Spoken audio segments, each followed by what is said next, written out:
Over the last couple days of this trip, we learned that walleye are not in the same areas that they have been the last couple of years, but the early mornings have still been the most productive. So this morning we're getting an early start with the plan of hitting a couple spots where we had some success earlier this week. If all goes well, we should be able to land a few nice walleye and have some time to scout a couple new spots.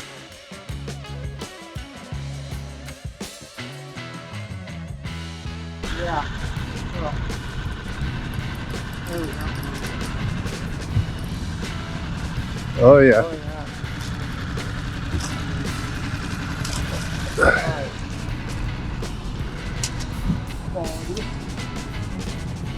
You unhook her there. Look at that.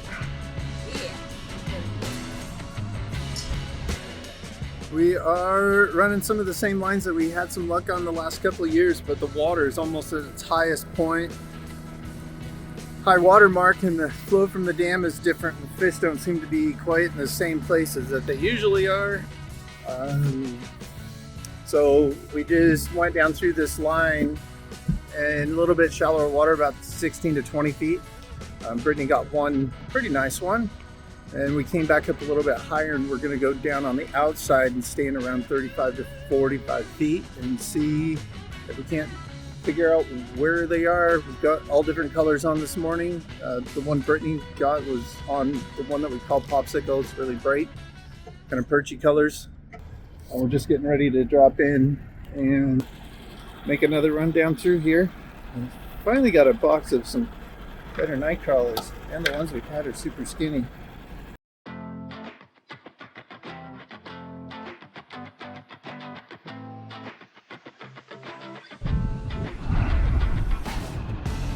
Stale lady in there.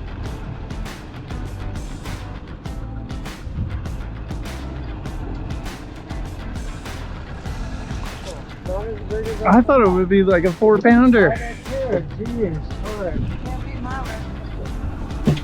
But I have not contributed to the walleye cooler this morning. Brittany's killing it. So hopefully I switch back up to my famous Popsicle leader, and I'm gonna get one this time. It's my turn.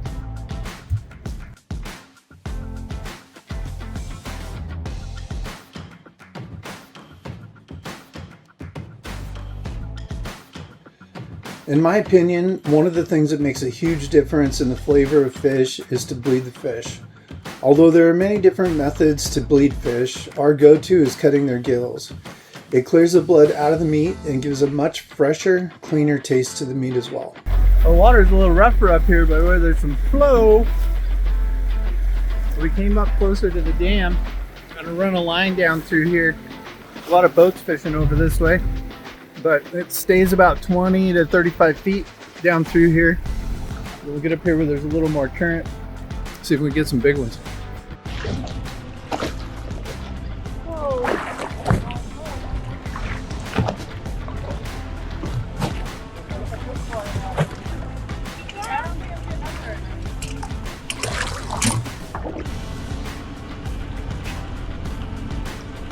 There's a good one. There's a good one. Oh, big head shakes. It's at least 13 inches. Get him, Brett. Why are you netting with one hand? Have it. Hey. Both hands. Like scoop. How do you think I netted last year? You didn't net last year. Yes, I did. One-handed. Oh, the whole week. Oh, man. I don't even know what the hell happened here. You need some pliers. Well, he's got it. Did you do a through and through?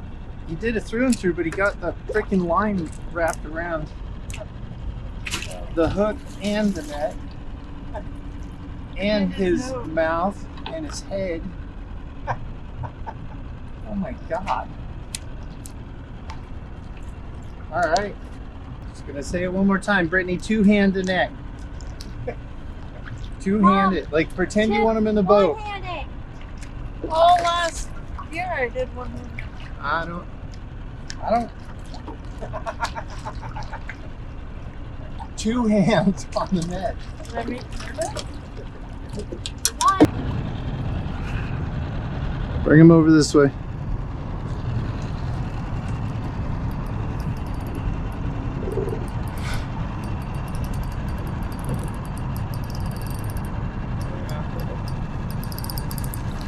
There we go.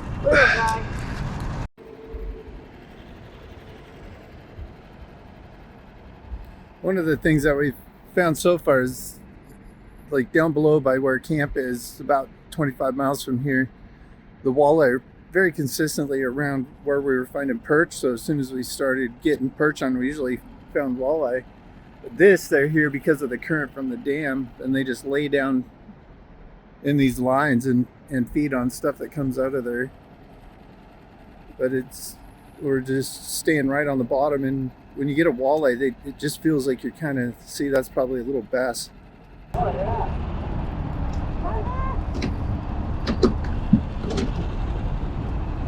Big fish hole. Oh, yeah.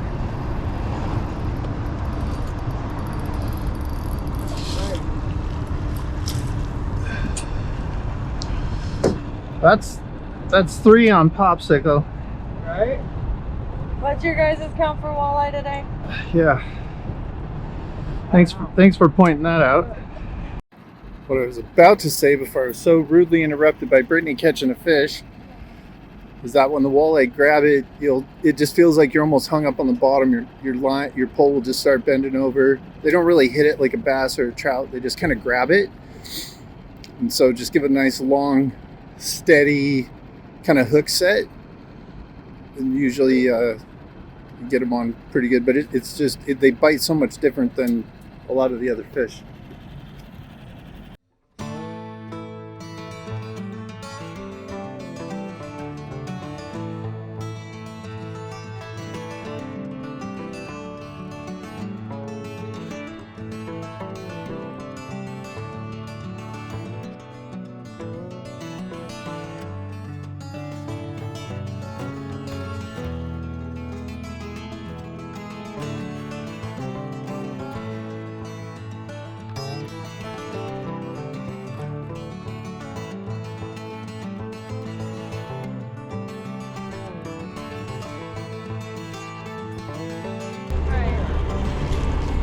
Right at the time when I want to be in the water the most.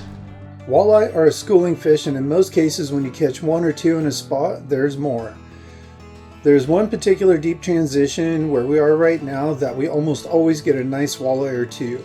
The challenge is to keep small fish off your line and not get hung up on the structure. When we manage to keep the line at the bottom, we're almost guaranteed a nice fish.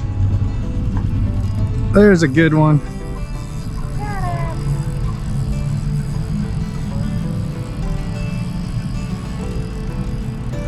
This one feels heavy, Clint. That's good.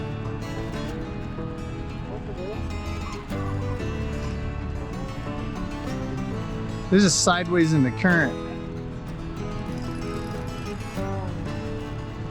Yours was pulling pretty hard too.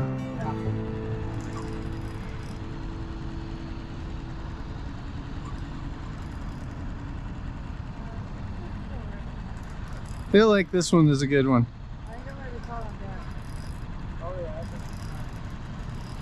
Here we go. Yeah, I got a big one. Damn, I got Brittany's line. I just set on a big one too.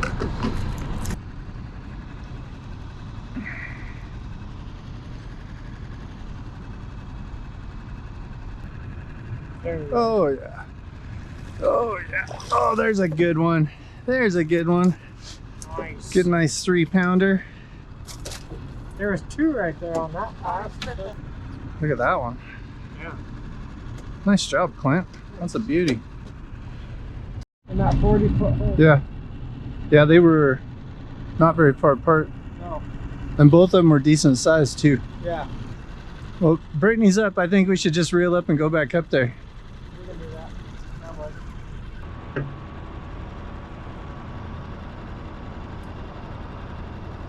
There's one. There's one. So, it's a walleye.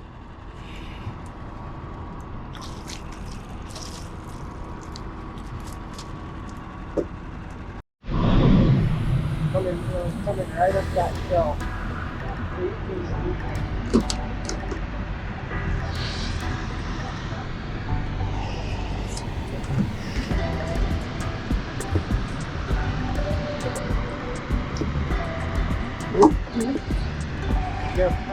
No, I think I'm just dragging on the bottom a little bit there.